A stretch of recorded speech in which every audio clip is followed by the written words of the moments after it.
It feels like that time. It seems like the Louisville Cardinals men's basketball program is coming back ever so slowly and is primed for a solid season next year. We'll talk about some of the things that could possibly happen next year on this episode of the Locked On Louisville podcast. Stay tuned. You are Locked On Louisville, your daily podcast on the Louisville Cardinals. Part of the Locked On Podcast Network, your team every day.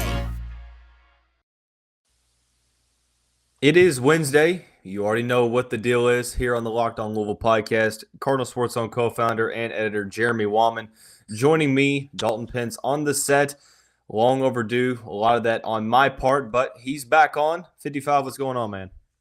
What is going on, man? I just I felt like something's been missing in my life the last few weeks. So I'm glad we could get this going today.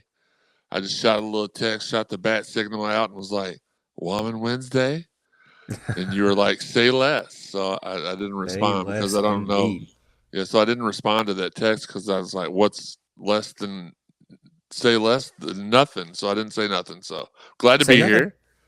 Say nothing at all. So I'm here. I'm happy and ready to talk some sports, man. You talked about something being missing in your life the past couple of weeks. It feels like something's been missing in my life for the past 4 years. And that is the Louisville men's basketball team. And, hey, this team, obviously, you still have to win games, but some exciting stuff going on. We're going to kind of break down some hypotheticals on the show, talk about the positions of need that the Cardinals could fill the last 4 scholarships with. We'll then transition into addressing the hypothetical if the Cardinals were to land Emoni Bates and one of Tyrese Hunter / Isiaih Mosley. What would be the expectation for the team next season? And then finally, we'll take a step back in a general overall sense and talk about grading the coaching staff hires that have been made thus far for Kenny Payne. But we'll start out talking about the positions to fill. It seems like the team has 4 left, 9 scholarship players currently with the additions of Devin Ree and Brandon Huntley-Hatfield. Some more seemingly on the horizon. Jeremy, as it stands right now, a lot of people will say guard play, but is there a type of player or a specific role that you want to see addressed with these last 4 scholarships?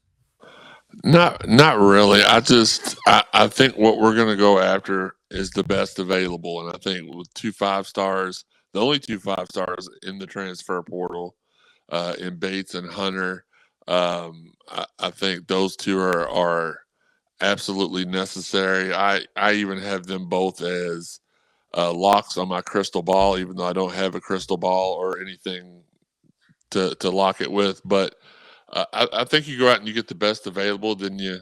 So you get Bates, you get Hunter, you grab one more guard, and I don't really know what you do with the last scholarship, but you just go out and you grab the best talent out there, and I think that's what we're going to do. So, is there a sense, because Emoni Bates, I view him as a wing. I think that he plays his best ball as a wing player. I don't necessarily, when I watched him last season, didn't really give me point guard vibes. I don't necessarily think he looked comfortable as a point guard. Obviously, he's only 17 throughout pretty much the whole entirety of the season. But with Emoni being a wing, let's say that he commits to the Cardinals, I don't know, like with one current guard on the roster and L. Ellis, I know that, positions are kind of out the window right now with Kamari Lands, Devin Ree, Michael James possibly being able to play the 2. Does it worry you right now that we only have one true guard on the roster, of 9 scholarship players? Well, that was a great question, Dalton. I appreciate you asking me. No, because Kenny Payne has said, I'm sorry, I'm getting used to it. Coach Kenny Payne has said we're playing positionless basketball. So when you play positionless basketball and you're just putting the 5 best guys out there, something like that doesn't matter. But as you mentioned, we have Hunter. Good Lord. Well, I mean, we will. But you have L. Ellis, and then you have Devin Ree, which I expect this year to be back to play a key role as a key backup. You got Mike James, who's listed as a guard. Bates has expressed to certain people that he wanted to be a 2-3 like combo guard. So No, it doesn't really. And then assuming that you get Hunter in here as well, it does not worry me at all that we're not going to have enough guards, because I think you use, as I said, you get Bates who can play the 2 and the 3. You get Hunter, which is up there in the guard spot, and then you grab one more guard. I fully expect Duke to get Mosley, so I'm not even going to include him in this. And a lot of people have said, "Oh yeah, we're going to get them all," and that's. I know that seems like something that we've been trying to do every offseason, and last offseason we did get everybody we went after. This year, it seems like we're grabbing all these key people. I mean, good Lord, after the season, we got Kamari Lands to finally sign his letter. We got Brandon Huntley-Hatfield. You got Devin Ree, and then you're going to get Hunter and Bates too. Like, that's stupid. That's just ridiculous. And so, no, to answer the question you asked me a long time ago, no, it does not worry me. Obviously, it's really not a sustainable model to play all 13 players at. What is that, an edit? I can't see. Oh. I was like, what are you showing me? But it was an edit. Sorry. Okay. But obviously, 13 players playing significant minutes all the time. It's not really a significant, or it's not a, I should say, substantial model, especially for consistency. You like to have a rotation of about 8 to 9 guys with the ability to probably go a little deeper. Let's say that the team does get, Tyrese Hunter and Emoni Bates. You're looking at 11 scholarship players. Most of those guys, if not all of them, are going to be in contention for some type of a role. With the last 2, do you think Kenny Payne, yes, in a best player available sense, but if he were to land both of those guys, do you think that the 2 that he goes after may be more on the developmental side? If that makes sense. Do you get where I'm coming from? Yeah, I do. That's a good question. I know a lot of people have speculated that we may go after the Jamarian Sharp kid. The only issue with that is I was talking to one of my really good friends earlier, who's just like on top of everything. He's the one that told me about Emoni a couple weeks ago. He's like, I really feel like it's a done deal to Louisville. And I was like, okay, dude. All right. I mean, you're normal. You're right 10 out of 10 times. There's no way we're going to get Emoni Bates too. And sure enough, this has come to pass. I fully believe that it's a done deal. But he was telling me that he thinks that Sharp is going to Memphis. But that would be the only guy that I think that's out there that we would grab and say, okay, you're a project. We're going to develop you. I think Devin Ree's going to end up being a guy already that's going to, depending on the summer he has right now, he's not physically built for the ACC and college basketball yet. Phenomenal player. So glad to have him. But no, I don't. I'm not really sure he goes after any projects. Hopefully it's either best available, and if we don't need to use them, we just don't use them. I mean, we don't know what's going to go on with the NCAA thing anyway. Maybe they do, maybe they don't use all the scholarships for that reason. I don't know. I just know that the trail right now is really hot on Bates and Hunter, and we need another guard. So I'm sure he'll go out there and get the best guy for the job, even if it's a 4-star guy instead of a 5-star. Who'd have thought we'd be sitting here thinking, oh, I'd rather have the 5-star or 4-star over the 5. No, let's just go ahead and get the 5-star. That's been talk that's not been in Louisville for quite a while. So I wouldn't mind. I know that Devin Ree is, shooting the ball over 44% from 3-point line in high school, which is actually insane. And Kamari Lands is a good shooter as well. L. Ellis has shown the ability to hit the deep ball. I'm confident that Tyrese Hunter and Emoni Bates would be able to improve their season averages from a year ago. But I almost wonder with the final 2 spots, assuming that those 2 would be scholarships number 10 and 11, maybe he goes out and gets a shooter, because I feel like getting a guy who has – like a Matthew Meyer, who just entered the portal from Baylor. Obviously, just kind of spitballing here, a player that has proved himself on the college level, because as good of shooters Devin Ree and Kamari Lands were in high school, there still is, like you mentioned, there still may be a ways to go before they're able to see the court. So That's all I'm saying. Yeah. And I agree with you. I'm excited. Let's kind of play the hypothetical game. Let's say if, or when, or whatever the terminology you want to use. Tyrese Hunter, Emoni Bates join the Louisville men's basketball program, and that gets to 11 scholarship players. I want to talk about if that were the 11, if that were the final 11 and the last two were a redshirt player, or they just kind of kept them on the back burner for possible scholarship reduction, what would that team look like in terms of realistic expectations for the year ahead? We're going to do that here in the second segment after we talk about our friends over at Built Bar. Hey, y'all, summer is coming.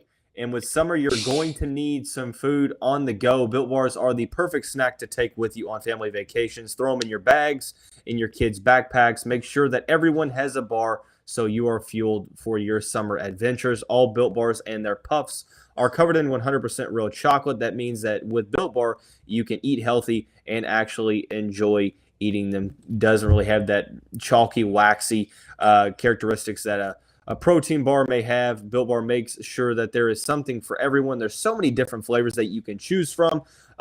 You can scroll down at built.com and check out the macros chart. And overall, go to built.com, use the promo code LOCKED15 and get 15% off your order. Once again, that's using the promo code LOCKED15 for 15% off at built.com. As always, thanks again for making us your first listen of the day. And just a reminder, the Locked On Louisville podcast, free on all streaming services, 5 days a week, your team every day.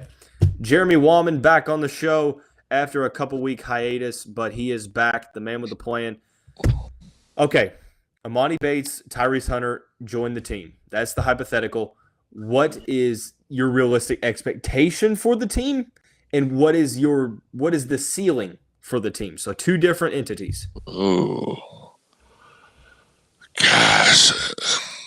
Just think of that team. You'd have Curry, Huntley-Hatfield down low. Then you'd have Lands.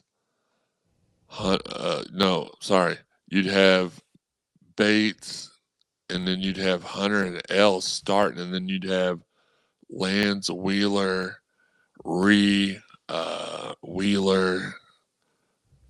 Withers. Oh my God. Sorry, I'm just sitting over here realizing I honestly think that right at this moment, I mean, not at this moment, if we add those two players, I think that's an Elite Eight team with the possibility to go further. And I don't think I know some year, Higgy normally, he shoots out all the unrealistic expectations, but I really feel like we are at least an Elite Eight team, obviously with the potential to go further than that with those players. I mean, that's an immensely talented five right there. Ellis, Hunter, Bates, Huntley-Hatfield, and Curry. I'm not sure we've had a starting five in a long time that's that big, dominant, talented. I would find it very hard pressed to be able to find one in the last 20 years that matched up with that, other than maybe one of the Earl Clark, Derek Character lineups, because they were beasts in their own right, and we had some really good guards back then. But yeah, again, I think I think that's an Elite Eight minimum. Obviously, you have a fluke and lose before that. We know that, we've seen it, we've lived it. But that's where I'm standing at right now. As cliche as this sounds, it really all banks on development over the offseason, because there is so much potential on this team. And like you said, more so than in quite some time, because this isn't a program that's brought in former five-star guys very often, especially not in the same offseason. And like you mentioned, I think if L. Ellis and Sidney Curry, the stars from last year's team, if they're able to take the next steps, I mean, it's obviously critical. But I think that it's more so the guys, other guys in the front court, Brandon Huntley-Hatfield, Emoni Bates. I think that those names are circled because it's evident that the talent is there. There's a bunch of scouting directors, recruiting analysts, NBA draft analysts that have said, hey, these guys both reclassified and played their first year of college ball when they were supposed to be high school seniors. They showed flashes of absolute pure brilliance, but the productivity wasn't there. They kind of struggled here and there, especially Emoni Bates. But the talent is there. And if Kenny Payne and company are able to kind of tap into that potential and help them both respectively refine their skills, I mean, that's what I'm saying. Emoni Bates has to be a take. If Kenny Payne believes that he is a player that should be added, who is anyone to disagree with him? Because he knows what he's adding to his program. I think that so many people are writing off Emoni Bates at 18 years old, and I think that that's a big mistake to do so. I'm not saying that he's going to turn into the next LeBron James by any stretch. But, yeah, I think that I'm going to go realistic expectation, adding Tyrese Hunter, Big 12 freshman of the year, and Emoni Bates. I think I'm looking at probably Sweet 16. I think that I think it's me personally. I don't ever really feel comfortable saying that a team is realistically bound for the Elite Eight unless they come into the season like a top 10 team. And I think that Louisville will squarely be in the top 25. But I do think that they have a Final Four ceiling if they do have the team that they have. I think they will start the season out in the top 10 if, once everything is said and done. We don't know who the last couple pieces are. That is true. But the hypothetical is just these 11, though. Right. So, well, no, but I mean, these 5 right here probably could. That's why I'm so excited about it, because this is a pretty dominant starting 5, and I have complete trust that they will be able to manhandle pretty much every team in front of them. So that's the only reason that I'm leaning that way myself. Yeah. Let me, before we get to the final segment, talk about the coaching staff. Outside of Emoni Bates, Brandon Huntley-Hatfield, the projected starting 5, who would be the number one X factor in your opinion that has the potential to sway the dynamic and change the overall trajectory of this team should they decide to take the next step in their game? Who is that X factor type player for you? Really quick to follow up on something you said before. A lot of people have written off Emoni Bates, but either they don't realize he was injured a majority of the season, or they don't realize he was played out of position a lot of the season as well. His dad has been, there's been talks his dad is a huge issue behind the scenes. Kenny's not going to let that. That's why when people ask me, well, what about his issues? No, Kenny's gonna take those issues. He's gonna wrap his arms around them. He's gonna give them a hug, give them some love, as they've been saying, and that's not going to be as big of an issue as previously thought. I've even changed my mind on that since I was texted. I put out a text mid-April, maybe. I don't remember exactly. Somebody asked me if we were going to go after Emoni Bates because he was put in the transfer portal. I was like, no chance. We do not want his baggage, which was an opinion of mine, though. And I had a Coach Redacted texted me and said, there's a real shot. And that's when I found out about the Justin Perez connection. And then I immediately tweeted out, you know what? The director of basketball operations that's going to still yet to be named. We're assuming they're waiting on him to graduate college here in a couple of weeks, but was a huge connection to Bates. So that kind of changed my mind a little bit. But to answer your question, I think Jae'Lyn Withers is going to be the X factor this season. He's not going to get the start. He's going to be hungry.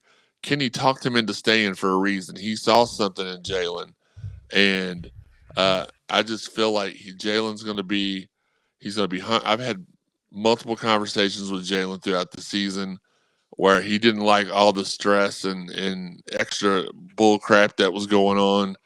He said, "So I'm just going out there to have fun and play, and now he's got somebody to help focus him, and I think that's going to be the guy that we're looking at. That's like, there's the guy we thought we were going to see last year, and he'll be the one that makes the difference." Jae'Lyn Withers was a guy at the beginning of the season, actually probably before the season, I went on record on this show saying that if there was a player that had the biggest chances of being on an all-ACC team, it was Jae'Lyn Withers, and I think that a lot of people kind of echoed those sentiments. And Yeah. unfortunately, maybe not necessarily this season, obviously we were expecting, but if you were able to get some of that production back and maybe even more from his redshirt freshman season, having that off the bench and being able to utilize that in your rotation, of course, it's got to be Jae'Lyn Withers that is able to change your ceiling because he has, the talent, he has a talent to be a top 2 scorer on your team if Yeah. everything is clicking. But it's a matter of, of getting that production back and getting that Jae'Lyn back and being able to kind of, get him in the next level of his development. And speaking of development, I think that if you were going to assemble a coaching staff that specializes in developing talent, well,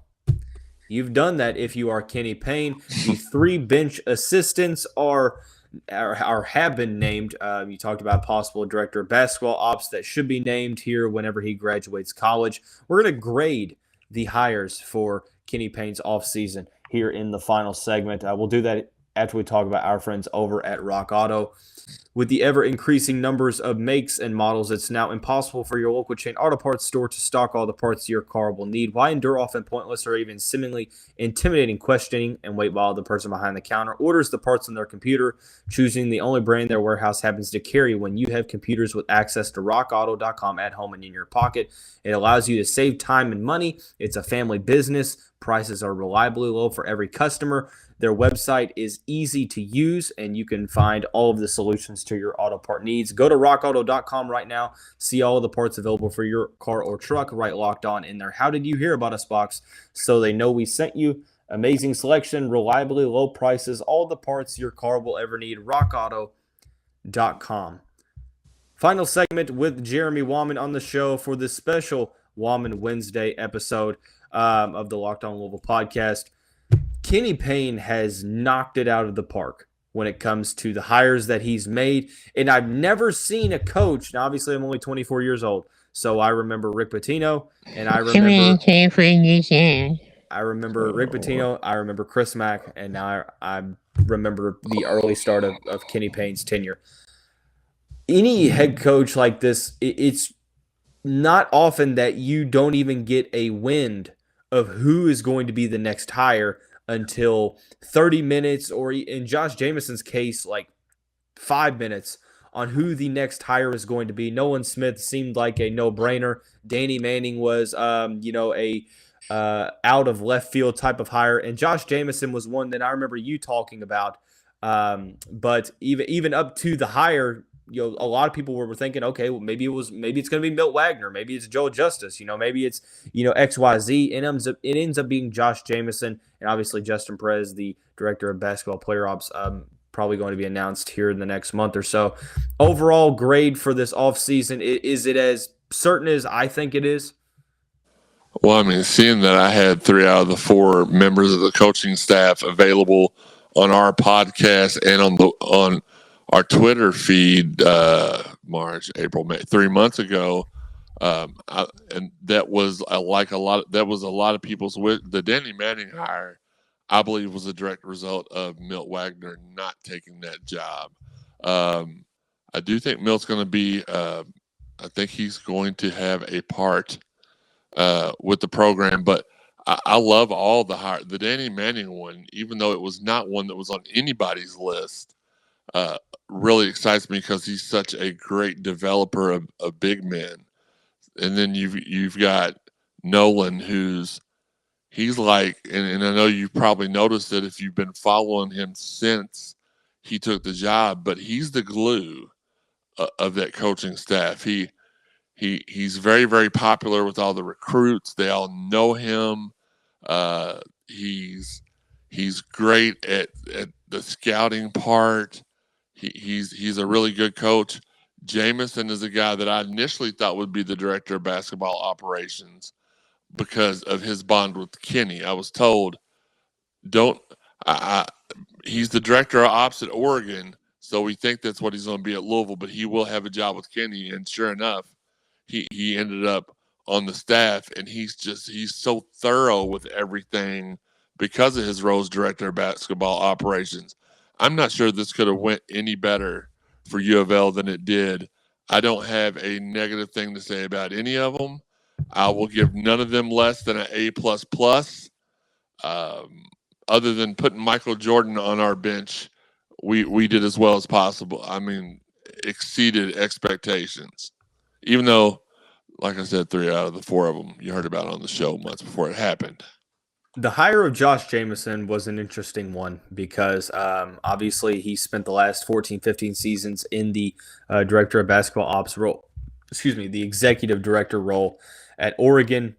He explained his role thoroughly in his introductory press conference. For those who are not aware of who or what he brings to the table or what he did at Oregon, be sure to go back and check that interview out because I think it sheds a lot of light on it. But I wonder, with a guy like Justin Perez coming in, right after college, doesn't necessarily have any, experience in this category of director of basketball player ops. I'm not saying don't take this as a slight to Justin. I'm not saying that he can't do his job, but I almost wonder with the lack of experience if they have Josh Jamieson come in and kind of you'll also be a third assistant, but you'll show him the ropes as well and be the mentor that helps him as he goes throughout this journey. Absolutely, and it makes sense why he was the last coach named. And like you said, there was we were all sitting there at the press conference. We were standing out front of the building. They didn't let us into the last second. Even one of the local writers, I watched him write up a story about a different coach and post it to his site and then have to hurry up and delete it because it went out on Twitter as we were all sitting there in the room waiting for him to walk in the room. So even though that was a surprise to most of them, again, if you follow us as an entity, you knew he was on the table the whole time. Actually, the show we did right before that, I said that I was told the last slot was going to go to either Justice Malunga or Jamieson, but keep your eyes on Jamieson to get it.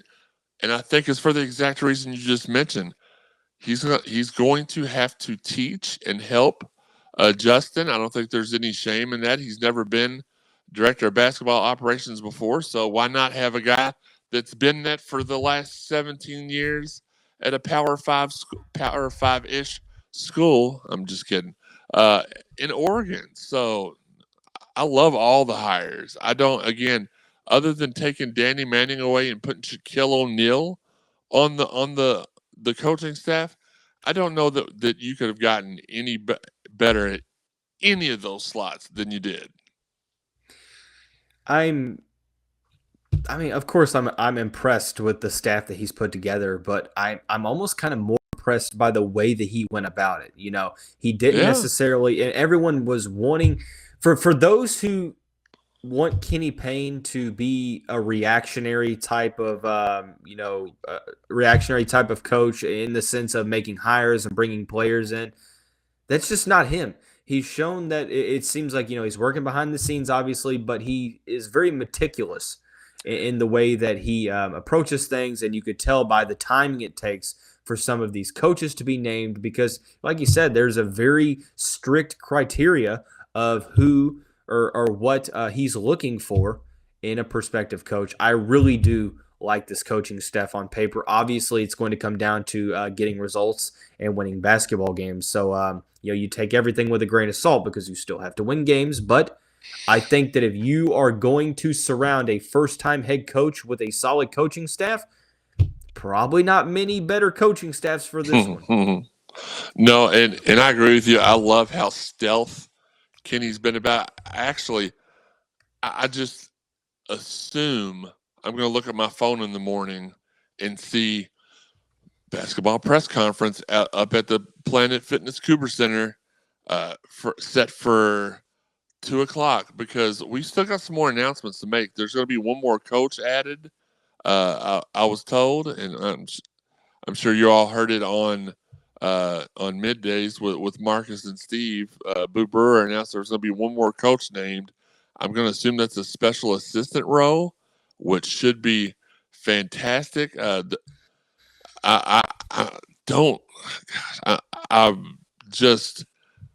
love the way he's done everything.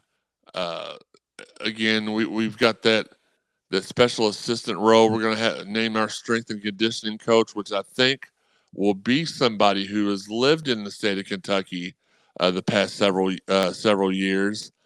So I'm excited, man. I don't know how you hype this up anymore. I kind of feel like every time I open up the email and see press conference set at the like he's literally been informing us 4 hours before the press conference that there's a press conference, and that's been really exciting. And then we get there, and it's been really cool. I couldn't agree more, and I'm just super excited to see the staff continue to get filled out. I'm excited to see the roster continue to take shape, and I'm really interested in talking about this roster as a whole and really kind of breaking down what this rotation could look like. But obviously, can't do that until some more commitments come in. By the way, the vibes are seeming on social media. It sounds like a couple of them are coming to fruition. But hey, it's always great to have Jeremy on the show. 55, a man of many words. Give us your lasting thoughts for the fan base, for those watching, and plug us into social media. Well, obviously you can find us at Card Sports Zone. Individually, you can find me at Jeremy_CSZ. We are recording a live web / podcast. I don't know if there's a technical name for that, but we're doing that tomorrow night at 6:30. We're going to talk about all these great things that have happened, and hopefully we've got some more stuff to talk about. I just was sent a fire edit. I'll show it to you after the show by this guy for one of the guys that's going to be committing here pretty soon. But no, and you can find the podcast on all your podcast avenues. We're everywhere. So check us out. CardinalSportsZone.com is the website. Lots of nice photo galleries there. Jeff shot the Jamon Brown Kentucky Derby Festival golf scramble yesterday with all kinds of legends, Louisville legends there. No, except for I wasn't there. But his photo galleries are phenomenal. Everything we do is phenomenal. So go check it out. Yeah, man. But that is going to wrap up this Wednesday edition of the show. Everyone have a great day. As always, we'll see you right back here.